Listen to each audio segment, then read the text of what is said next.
Le programme de résilience économique a donc été initié. Et je crois que mon collègue de l'économie va y revenir et je vais juste vous rappeler quelques chiffres. Et le budget initial a été arrêté à 1 000 milliards de francs CFA.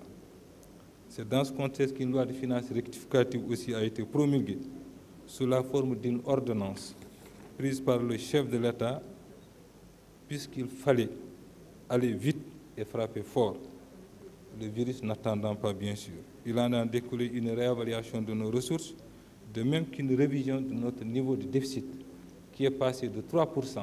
Au départ, vous l'avez voté ici à cette même période de l'année dernière à 3%, pour nous retrouver à un déficit de 6,1%.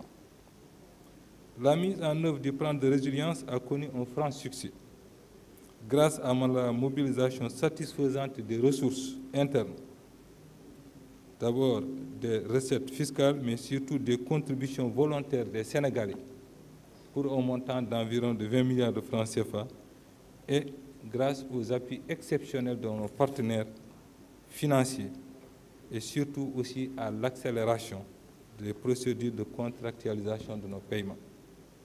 À la date du 25 novembre, donc hier, les dépenses qui étaient prévues, qu'on appelle décaissables, c'est-à-dire sur les 1 000 milliards, il y avait deux parties.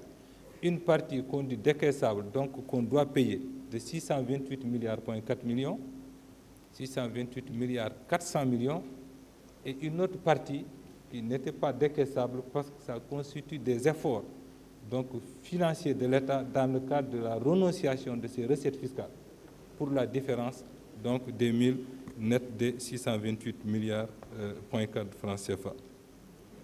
Et avec ça, nos ressources aujourd'hui engagées à la date du 24, autant pour moi, sont de 774 milliards 240 millions, contre un besoin réel affirmé de 628 milliards,4 millions. Ce qui fait justement donc un taux de couverture de plus de 123%. On avait juste besoin de 628,4 pour décaisser et on s'est retrouvé à 774,214 grâce à l'appui de nos partenaires.